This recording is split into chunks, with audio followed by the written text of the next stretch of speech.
My friends, this is Scarlet Veil. And today, I'm telling you a story that still makes my skin crawl. Because imagine this, it's 2 in the morning, your phone lights up, and your own sister has just posted a passive-aggressive Instagram story, basically calling you a money-hungry villain who hates family. All because you said one tiny, adult, financially responsible word no. She wanted to live in her sister's house during college. For free. In 2026. In this economy. And when that free ride didn't come with valet parking and organic groceries. Oh, my friends, the claws came out. But before we dive into this deliciously chaotic AITA saga, welcome to the channel. Benvindos ao canal Lying Whispers.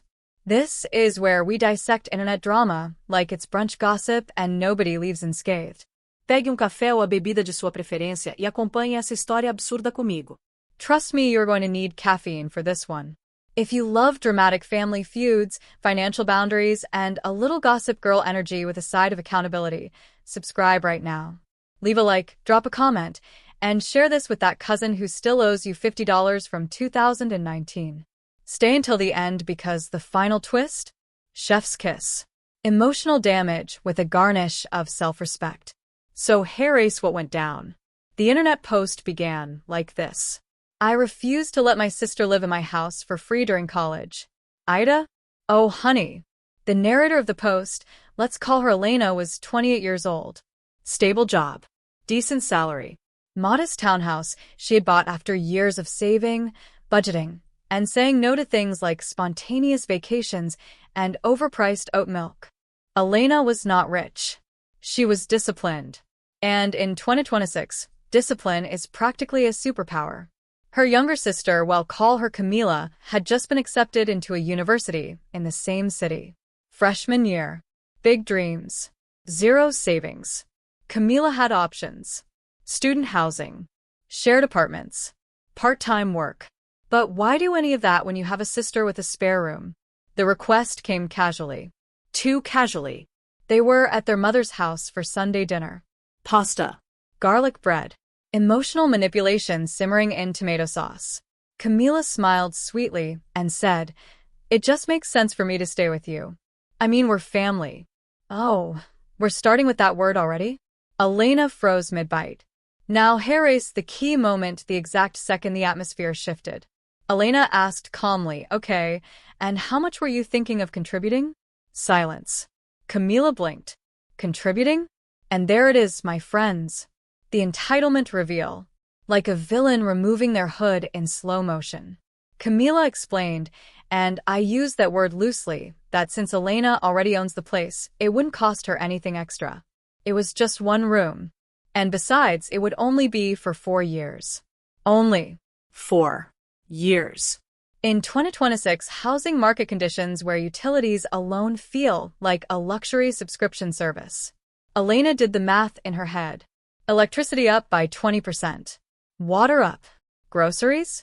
Astronomical. Wear and tear on furniture. Increased internet usage. Extra laundry. Emotional labor.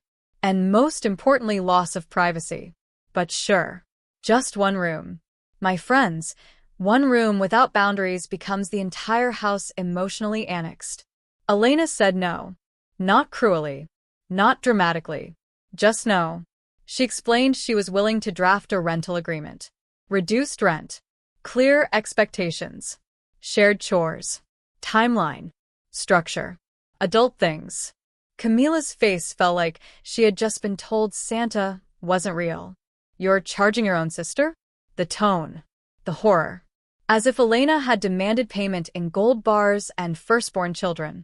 And here's where the story gets spicy. Their mother intervened. Blood is thicker than water. Ah, yes. The classic line deployed whenever someone wants access to your resources. Elena responded politely that financial stability was not a communal buffet. Dinner ended in tension. That night, Camila sent a long message. You care more about money than family. Let's pause. Because this is where I lean toward the camera, Gossip Girl style, and whisper. Translation: you care more about boundaries than my comfort. And that stings.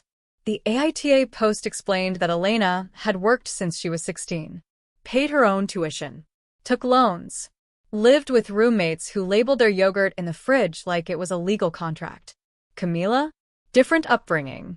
By the time she reached high school, their parents were more financially stable. She had fewer responsibilities, fewer jobs, more focus on finding herself, which is beautiful. Unless finding yourself means locating your sister's debit card. Let's break down the hidden cost of a free ride.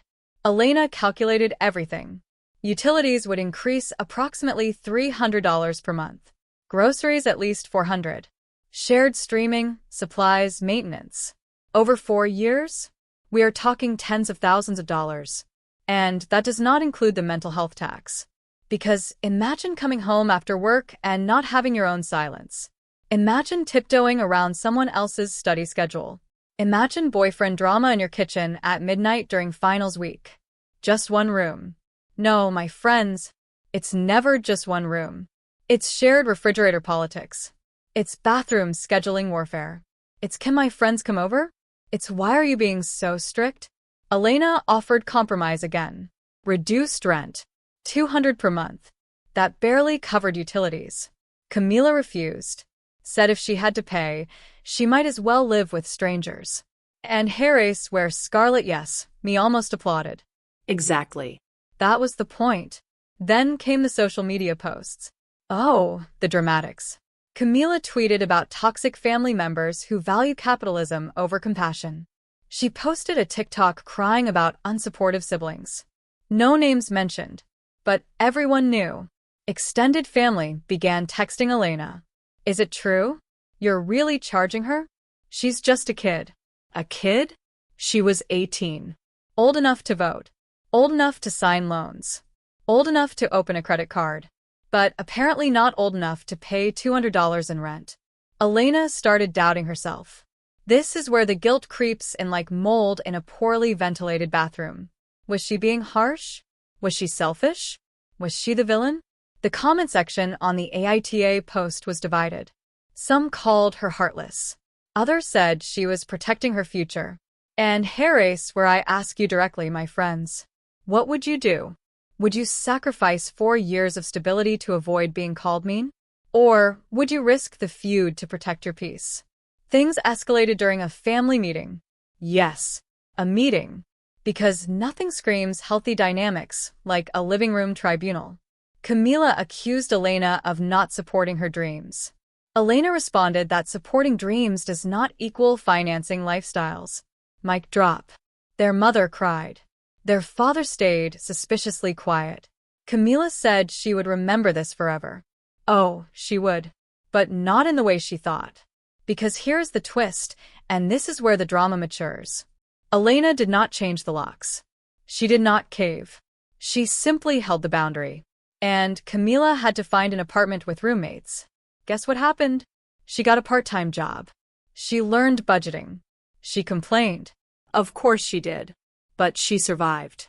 Se você chegou até aqui, apoie com o like because this is where the transformation arc begins. Months passed. Camila stopped posting passive-aggressive quotes. She started posting about late-night study sessions, work shifts, real life, responsibility, and slowly resentment shifted into reluctant respect. Not publicly. Of course not.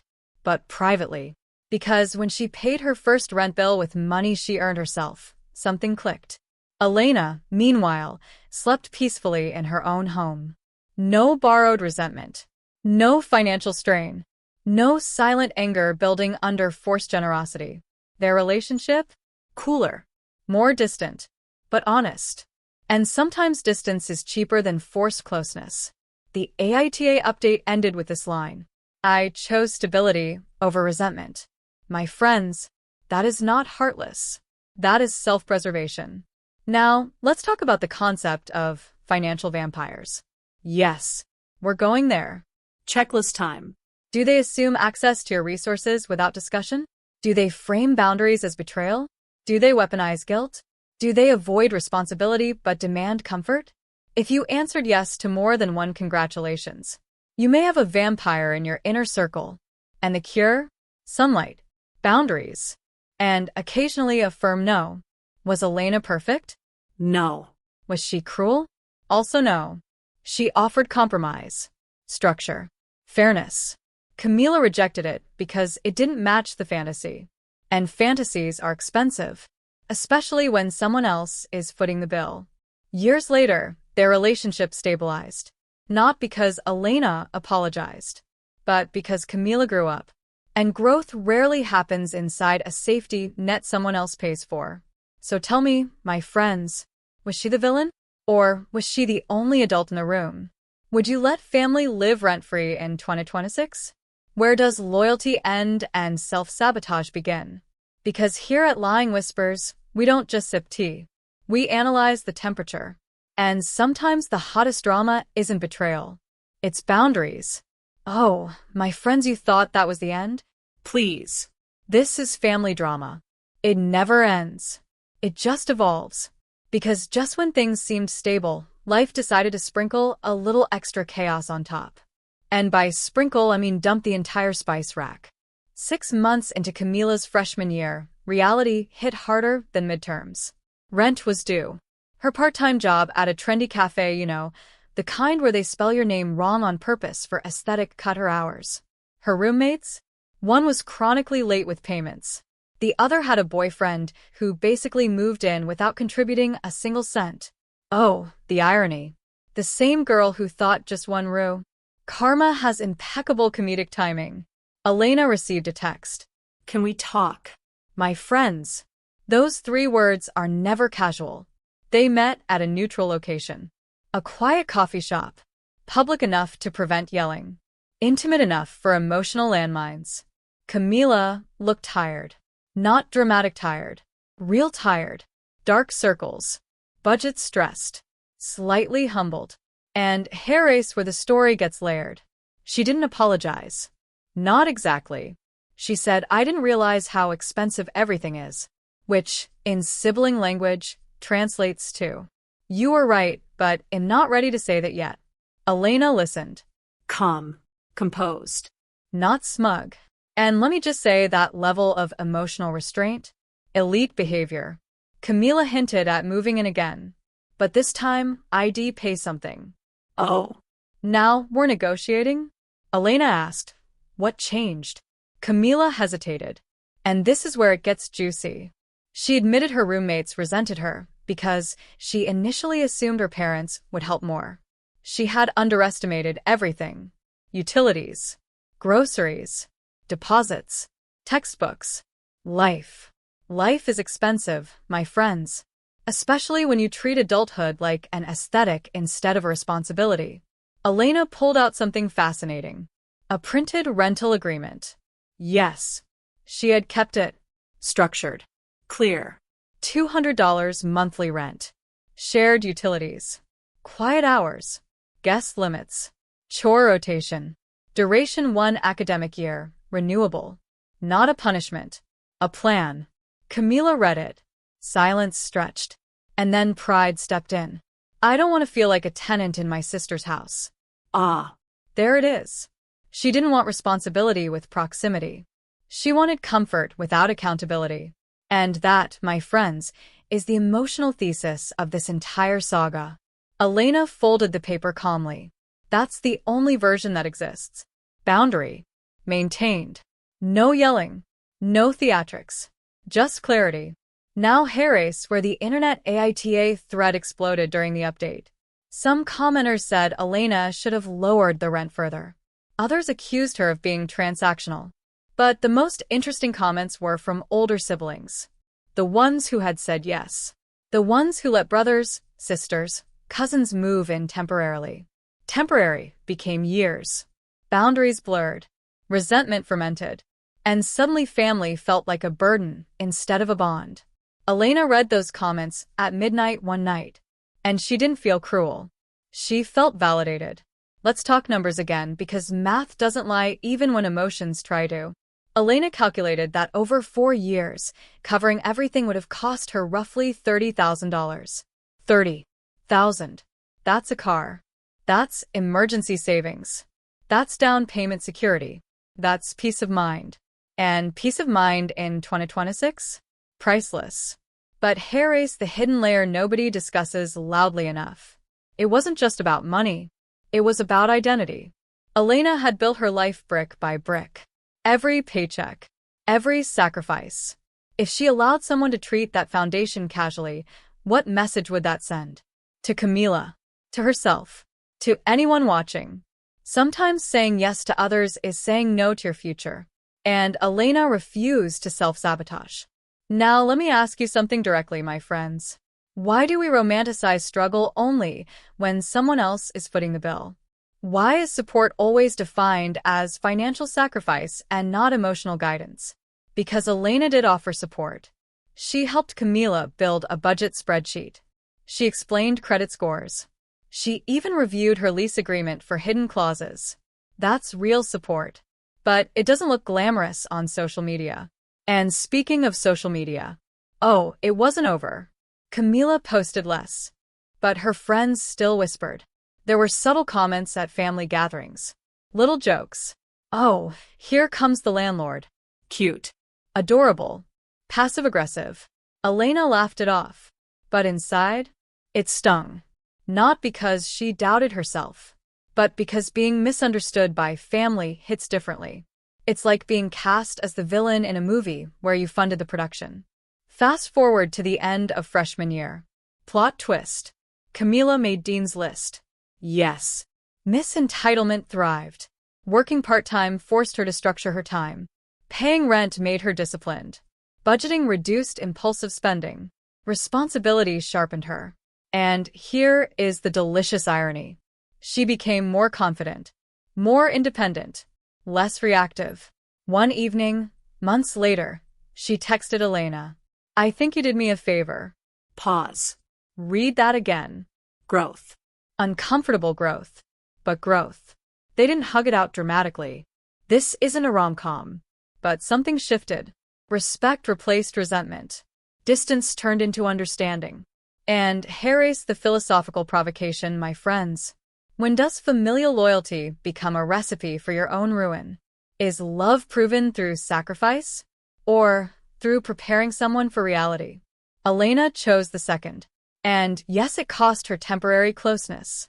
It cost her being liked. But it preserved long-term respect. Let's talk about the professional world angle. Camila later admitted something powerful.